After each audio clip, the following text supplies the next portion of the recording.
Welcome to our first blog, Matsons on the Move. This is us on the way back from Dubai, looking forward to retirement. First thing we did, got to Chester and picked this car up. Far too big, but it needs to be a reasonable weight to pull a Caravan, unfortunately. Any excuse. But being as how we'd travel business class, it was only fair to allow Elaine to drive the car back to York. Here we are in York, the riverside. A narrowboat over there, not such a long one. Good pub.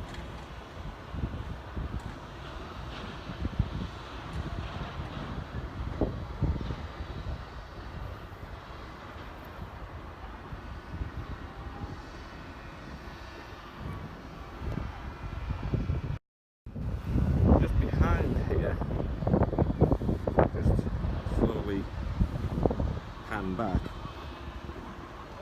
I know a few of the guys know about our garage. We've got a garage on the riverside here, and this is the garage, and you can see, because of the height difference, how easily this garage actually floods. And doesn't take much to flood, and then when it does, you end up with this awful kind of slaky mess inside the bottom. So once it dries out, I tend to scrape it up and bag it up and get rid of it. And then obviously this is the car. I think you've probably seen the car already. Okay, well, one of the things that we've had to do when we came back, obviously get in the Caravan. We've got a mountain of stuff to buy and get delivered. So we had a load of stuff delivered to Elaine's mum and dad's, and we went there yesterday, the day before yesterday, to pick all of that up, bring it all down to York.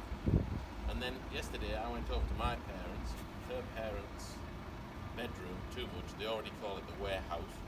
So we had some of the larger stuff delivered, although lighter stuff delivered to my parents. Yesterday I went over and picked that stuff up. And there's all sorts, there's the awning, there's the water hogs, the tankers, the wastewater tanks, everything else that you need for a caravan. All this stuff was in the shed at the back of my parents' garden. And my old man's handing me these bits and pieces, and I'm carrying them down. And he handed me this box here. He said, oh, here's this. And it weighs a ton, this box. I thought, what the hell is that? So I thought, oh, it must be something, but I thought it's completely unsuitable for a caravan because it weighs so much. Anyway, we got it home, got it in the car, got it back to York here, got it all sorted out. Open the lid, and this is what's inside. Come nearer.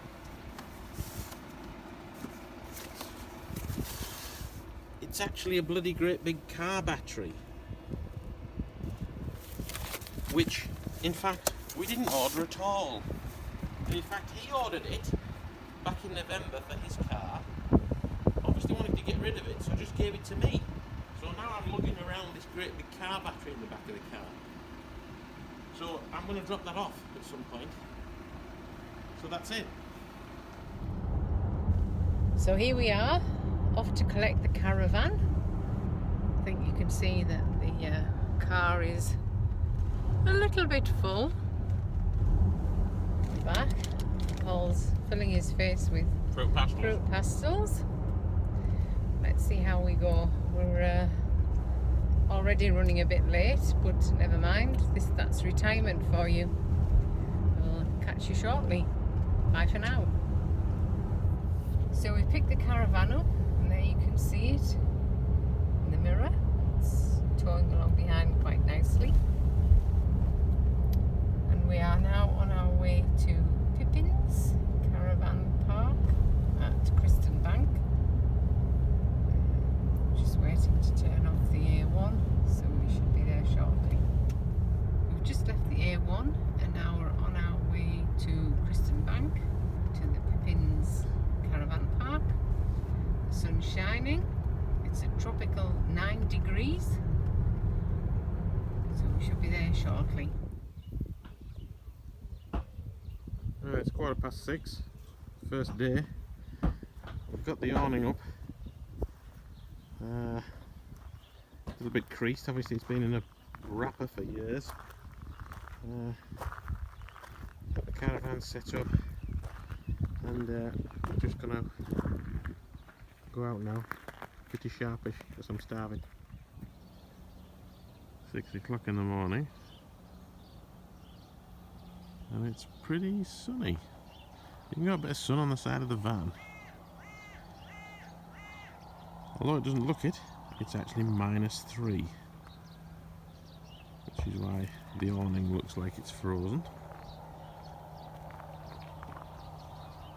And there's a lot of ice on the grass. But it looks like it's going to be quite a nice day. Not by Dubai standards, maybe. I know Wayne has trouble with cats keeping him awake and waking him up in the morning early, but these are the little blighters that wake us up in the morning. But I'm sure Wayne would quite happily swap a lamb for a cat.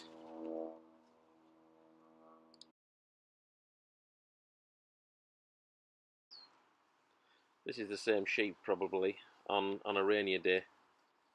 Surprisingly very quiet though. I'm not quite sure why.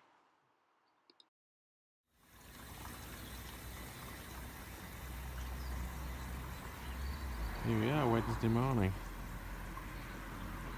A pretty nice day. Pretty nice day.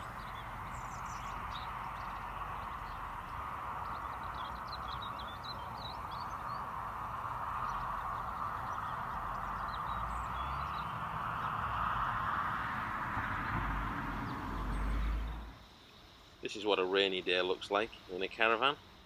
Luckily it didn't rain for long. Anyway, it's not all smoked salmon and champagne in the caravan. I'll show you some of the snags along the way as well. So first up is this battery locker on the side of the caravan. It contains the battery, no less. It's a wonder this didn't pop open on our journey to the campsite, because when we got there we discovered that the actual bracket that holds it shut had been forced open.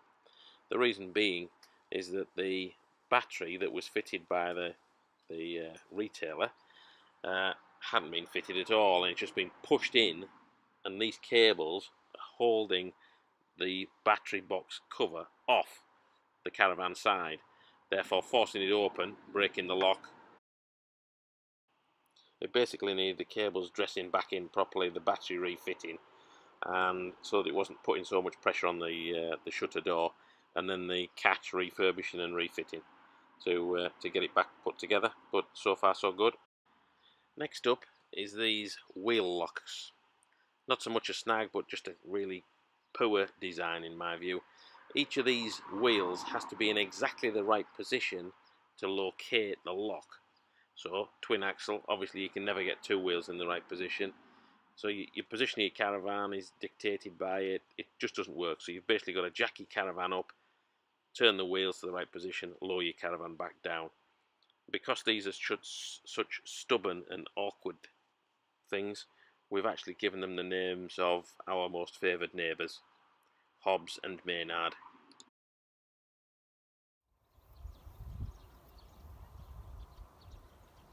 Okay, here's the back of the caravan.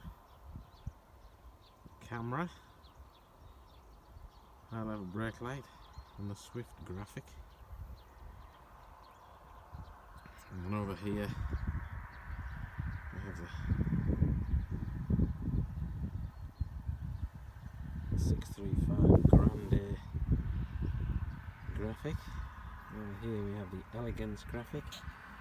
But now we've got the more important Clatterpots graphic.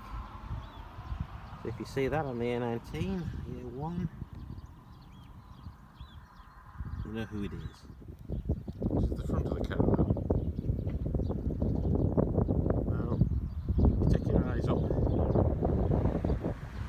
I'm sure Swift's on the pace, without a doubt. manufactures something and puts their own sign in the wrong place. Here we are, the sloping sockets and switches confirm that qualified electricians have been involved in the production of the Caravan. This is the point where plumbers probably need to look away, but in order to accommodate the larger waste water hog for your grey water than most caravanners tend to use, because of you need to maintain gravity flow of water into it, I had to produce a bit of pipe work and cut it and fabricate it to suit the outlets on the Caravan, so that it picks up both outlets, and it seems to work fine, no problem at all. Drops it straight into the waste hog, no problem, just drops straight in the tank.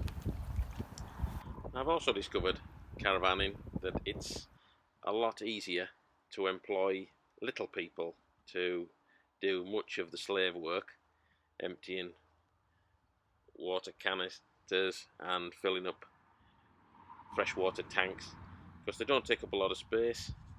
They're quite cheap to employ, although admittedly they are quite difficult to train.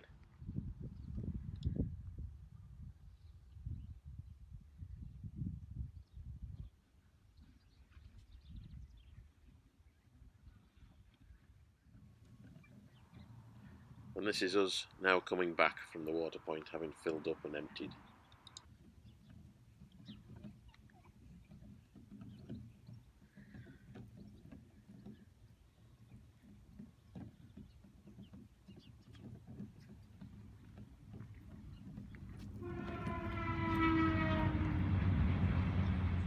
But with a little bit of training, I think this one should be okay. A few more trips, a few more journeys, sorted it.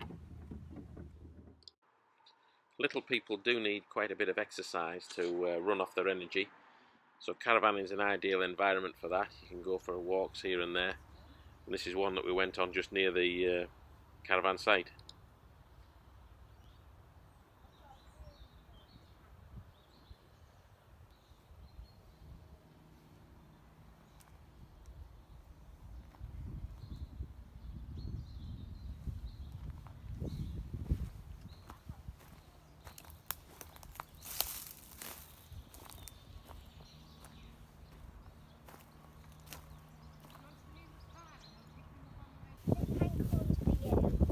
Is it?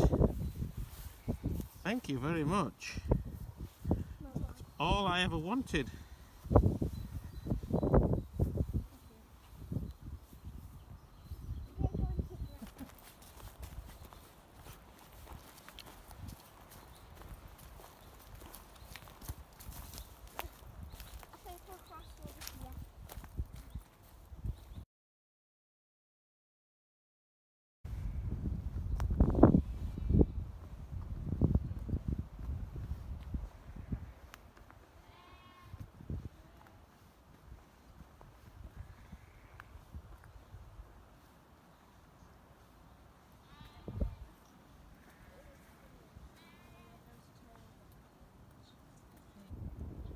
While we were out, we stumbled across this old kiln works in the woods, which is quite interesting. Looks like it's been long abandoned now, but quite a nice bit of history.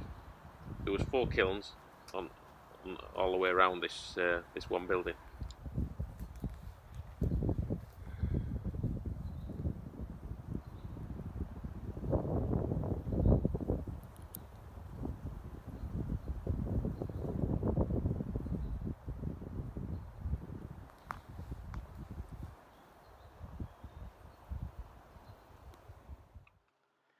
After a lot of exercise, you also need fish and chips and a pint of beer, without a doubt. And Faith even finished her entire meal on this occasion, just before she met a huge stiff bear. We also visited a honey farm, though the kids were more interested in the huge drag line and the tractors, but I did buy a jar of honey. Being up in Northumberland, it would have been wrong not to have called it Alnwick Gardens, so we had a day trip up there. This is the tree house, quite a quirky building, cafe and restaurant upstairs, and this is the the main building, and this guy a giant was sleeping in the lake, which was quite interesting. And there was a dinosaur exhibition. These were some dinosaur eggs. Not very often you can see those in the wild. And then there's a few other bits of video footage here of other parts of the gardens, which is quite interesting. This is the May blossom, which is only out, believe it or not, in May, but it was quite nice. Very busy actually, but quite pleasant.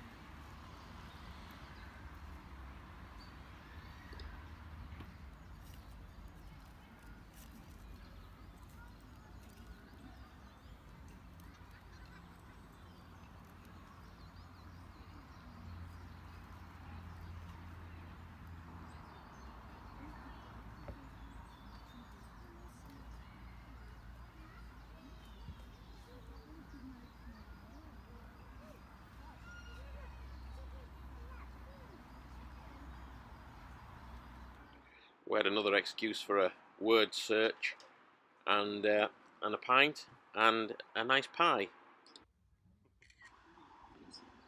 Wherever we go on day trips or trips to the shops, the kids always gravitate towards the parks. And even on one occasion we were looking for just the right park to suit Faith. When we finally got there, we discovered it wasn't for her, it was so that she could actually give her dolly a ride in just the right swing.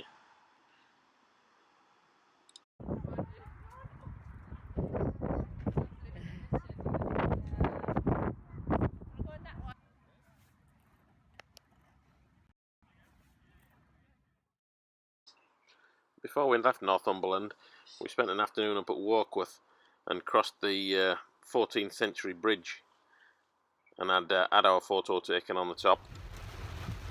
Now we're back in York. We're just leaving our favourite location, York Tip, and it's absolutely pouring down. There seems to be a bit of tradition in Caravan in that everything has to be nasty, plastic and chatty, and this mat was no exception. So we chose to take it up. Although it was fixed with the longest screws in the entire Caravan, we managed to lift it up and replace it with a normal sort of mat. One of the jobs we had to do was put a TV in the Caravan. We've managed in Dubai without TV for 6 years, really. But we thought we'd better put one in, so this was the obvious corner for it, where our Wi-Fi hub is and our data backup cloud. Everything went okay. Moved the bracket to accommodate it in that position. I'm not quite sure why Swift thought the bracket would be better where it was, but we had to move that. But the final installation was okay. It works fine. Well, good morning. It's 9:30 on Bank Holiday weekend Sunday, and I'm just sat outside of Halfords waiting for the store to open so I can get one of these crazy little fuses. They're like a blade fuse like that, 7.5 amp, that failed on the Caravan last night and turned the fridge off, which doesn't have much in it, but it does keep my beers cool, so it's important we get it operational. So there we are. I'm outside of Halfords. All the old people and retired people are waiting for it to open as usual, and we'll see if they've got it in stock. See you later. I've now managed to procure a bumper box of fuses so that I'm covered for every eventuality now. The following weekend, back in York, Suzanne and Robert and the kids came down, and we enjoyed a weekend in York.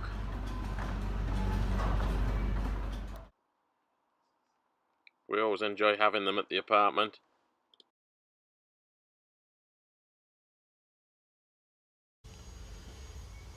So that more or less rounds up the end of the first vlog. It's taken some bloody effort putting this thing together. I'm not quite sure whether it's worth the effort, but let's see what you think. This is me signing off from the awning. Here's my birthday cards up at the top here and a few anniversary cards. I'm in the awning. This is the door to the caravan. I think Elaine's hoovering inside, so I'm just pretending to be busy out here at the moment. So yeah, until next time, see you then.